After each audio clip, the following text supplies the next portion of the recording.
Hello everyone, got a box of goodies arrived in the mail today. A little bit excited about it.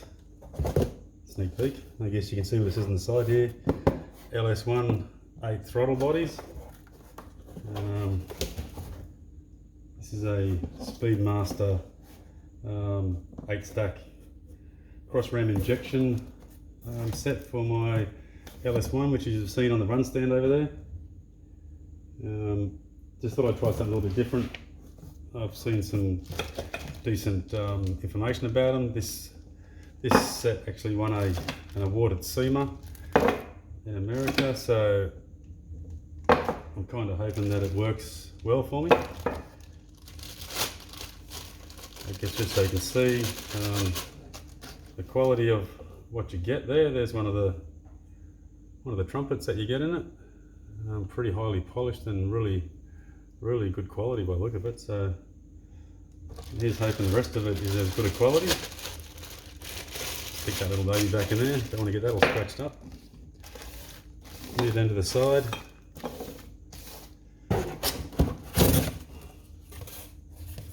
Hope you guys are as excited as I am to open up this package. It's like the fuel rails. Got a knife here somewhere. I can cut that tape. I don't want to cut the tape. I'll rip the packaging. I want to scratch the fuel rails.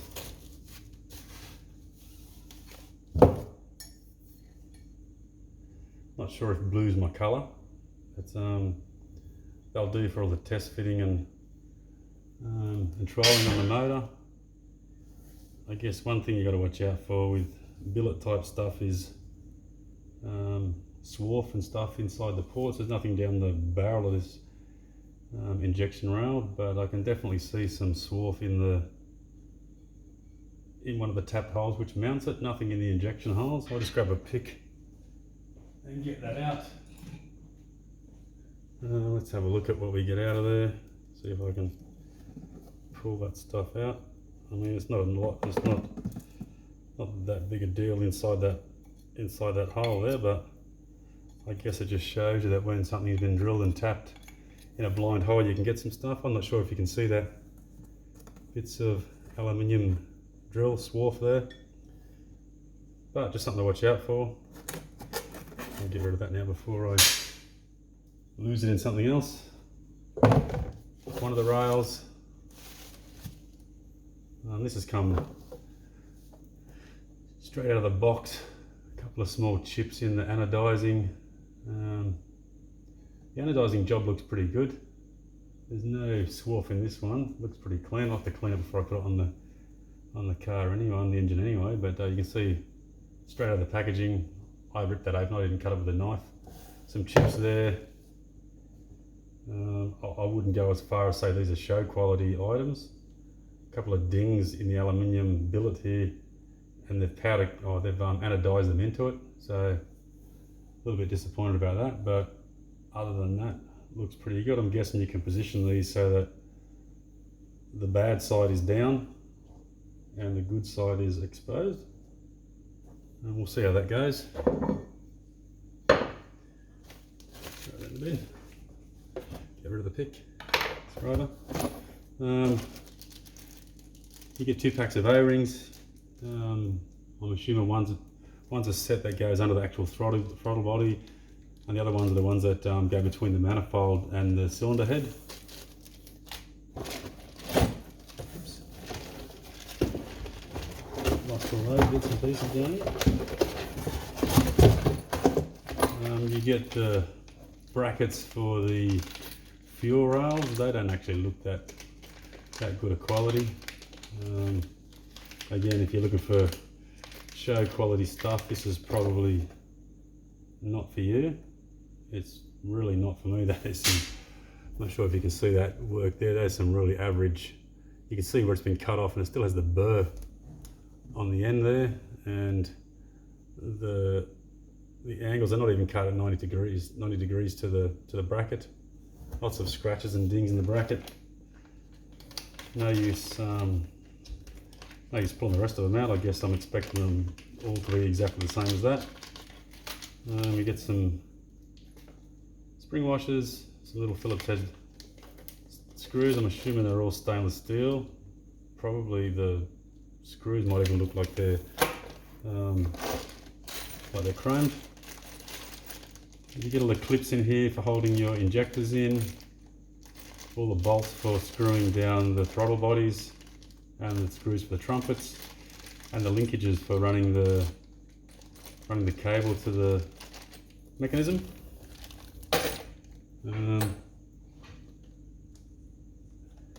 What else have we got here? We have the AN fittings. Looks like it's got a -8 orb on one side, or maybe a -6 orb, and like an AN6-6 fittings on the other side. Has some copper washers in there too to seal them to the fuel rails. Let's just see if they screw in. You never know. If you don't have a go.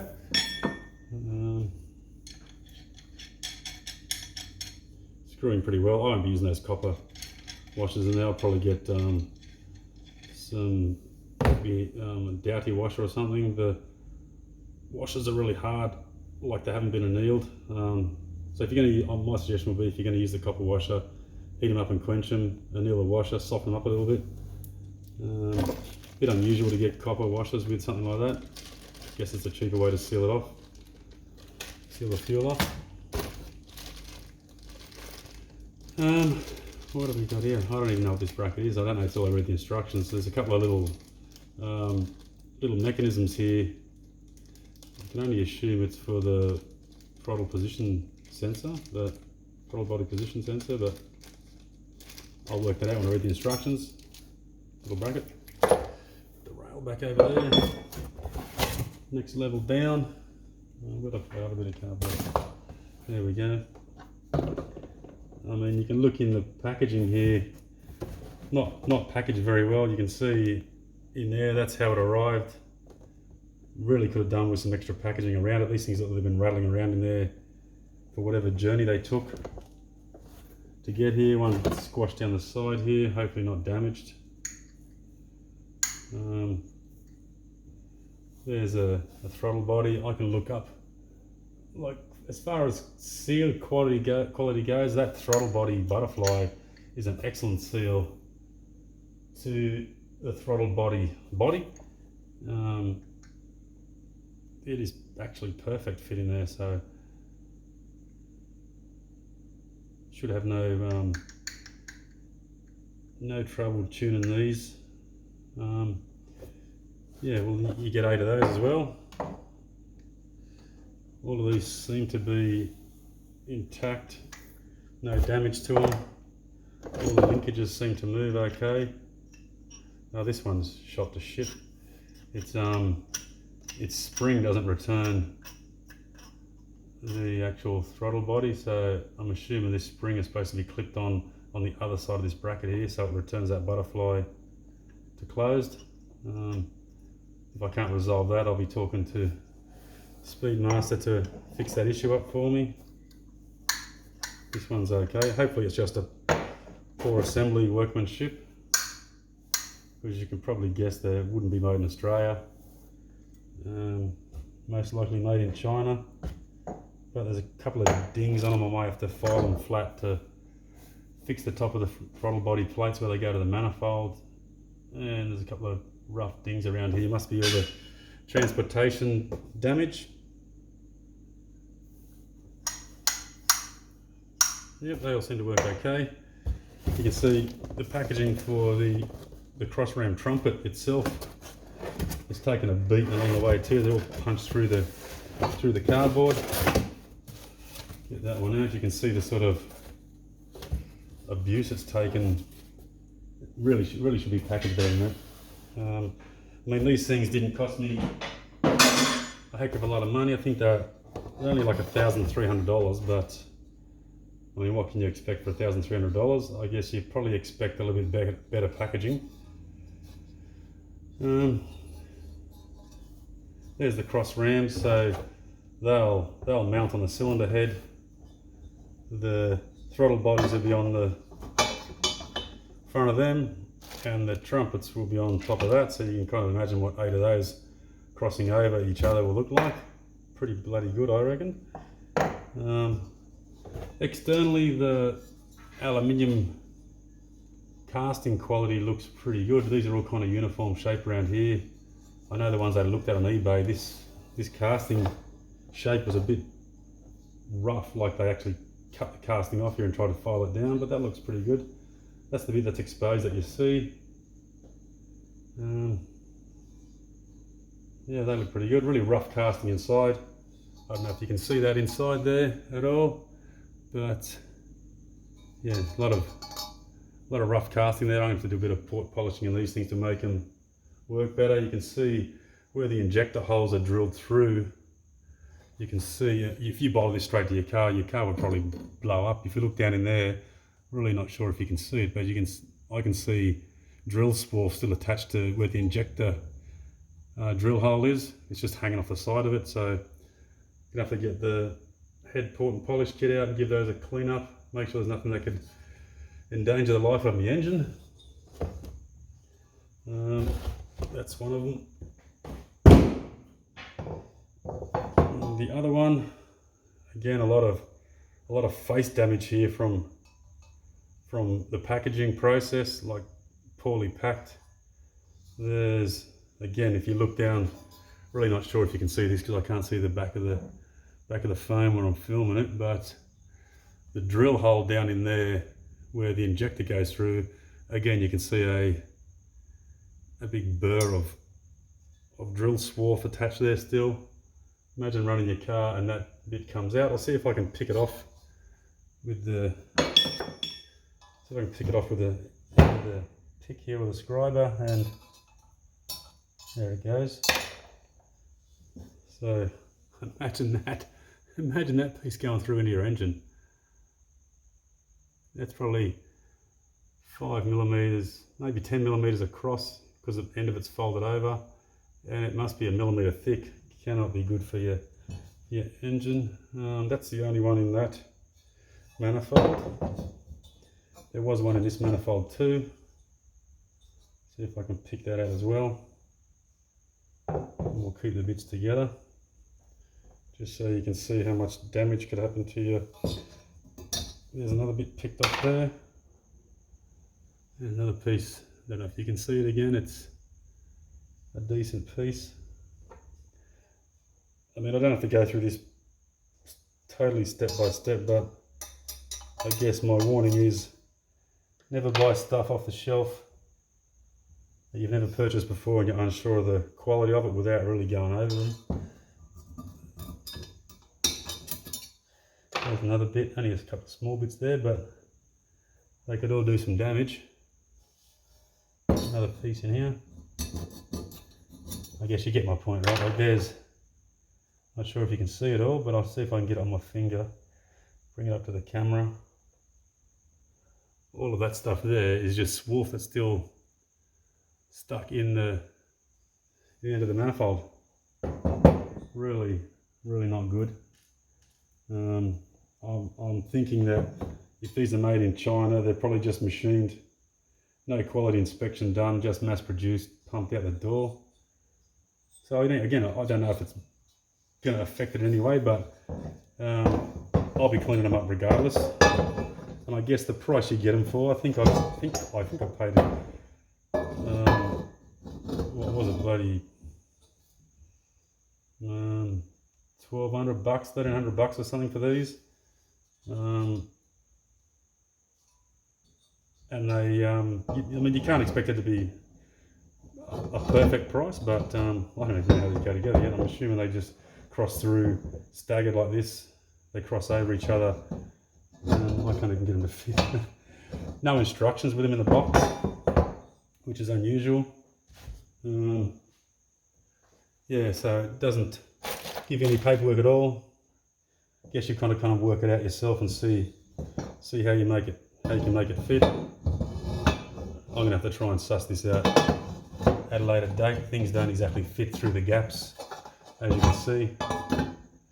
I'm assuming at some point in time it has to fit through there, right? Because it's got to fit like a cross ram. So the tolerance between these rams and the Jeez, I got it stuck.